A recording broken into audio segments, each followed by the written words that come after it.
Reading fill in the blanks guided practice. Let's begin. The first question. Pause the video if you want to try answering this. Here are the answers. So the overall text, if you look at it, it's about seafood from either fished or farmed can maintain or increase production. Ecosystems gained, the movement has gained, people become aware, both overfishing and dash destructive.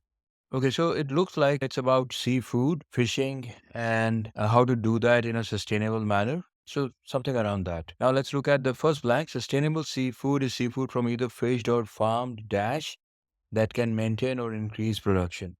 What we need here, we need a noun here. From either fished or farmed.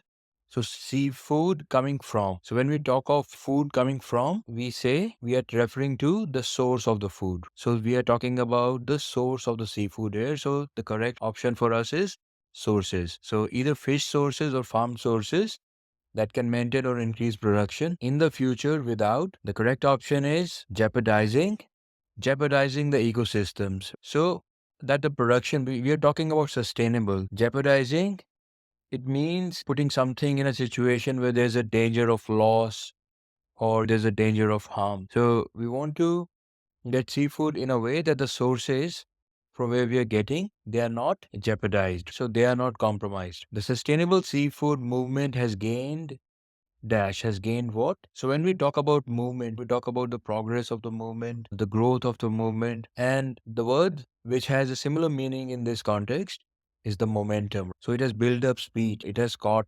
the imagination of the people. So more people have joined the movement and now the movement has its own momentum. And the last, as more people become aware about fish overfishing and dash destructive fishing method. So what we need here is destructive. That's an adjective. Before that, what we can have an adverb here. And the most suitable option here is environmentally. Because yeah, that is the only correct option here. Because again, you'll have to understand the overall context. We're talking about the ecosystem. We are talking about dangers to the environment.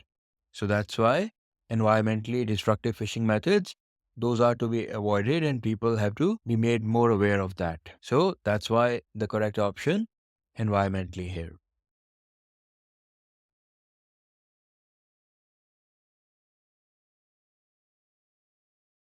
Next question now.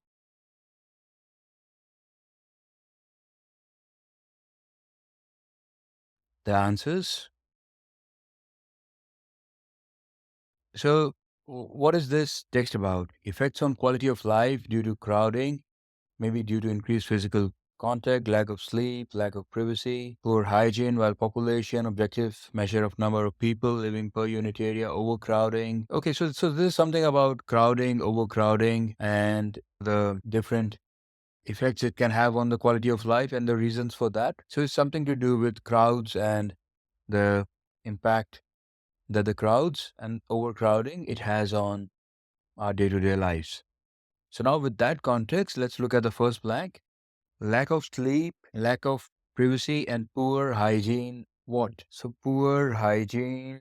What? So, what do we need here? We need here a noun because it's a list. So, we have been listing different things, different issues that are caused by crowding. So, we need another one, and it is related to poor hygiene. And if you have noticed, this is a word that's a phrase that's often used, poor hygiene practices. So a practice, it refers to a habit or a behavior. So the behavior to keep poor hygiene, to not be very clean, to not maintain good hygiene. So that is a practice, that's a behavior. So that's why the correct option here is poor hygiene practices. If you look at, don't be confused by privileges, statistics, perceptions. Even if you substitute them here, they do not really make any logical sense. It's only practices, poor hygiene practices, how you maintain the hygiene. So that is what the practice refers to.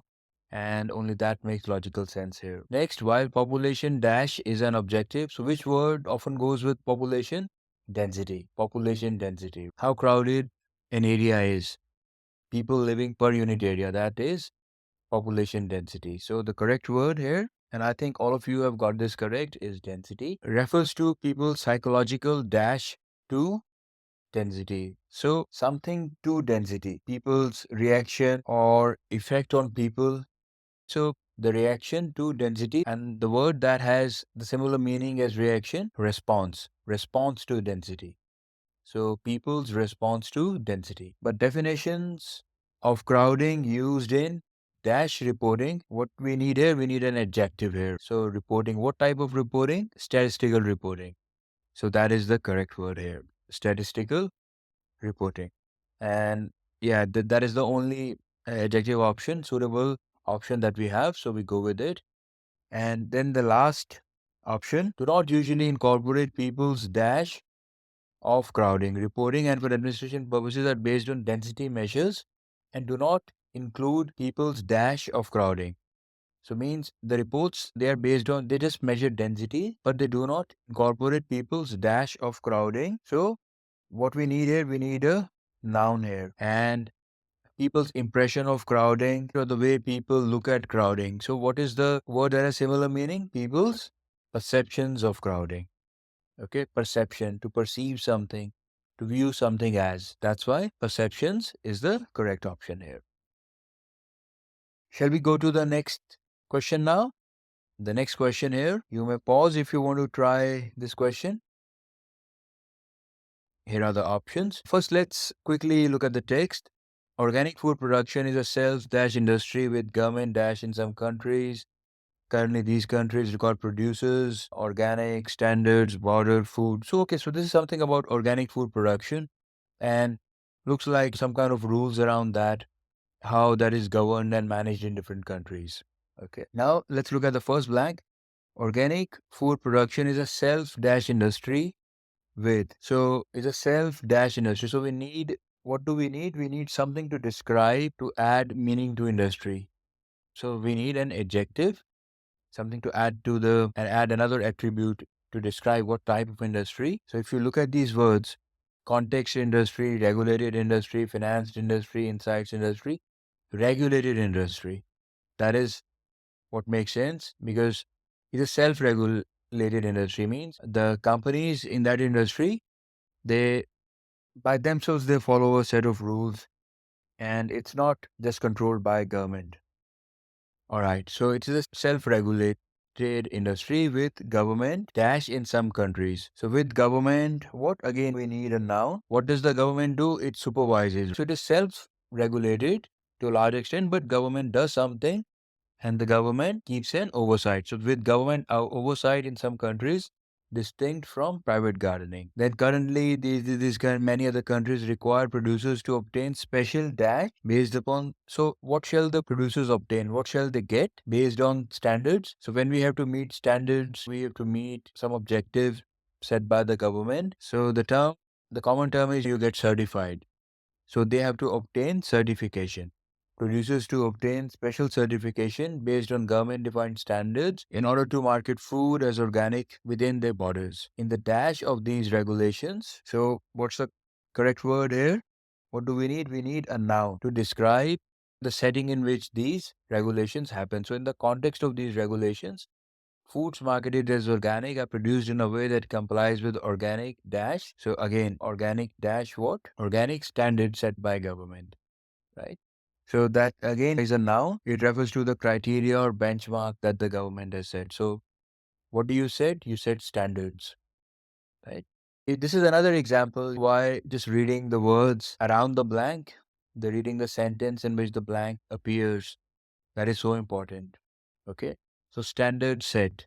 If you just read, you repeat sentence set a few times, you ask the logical questions.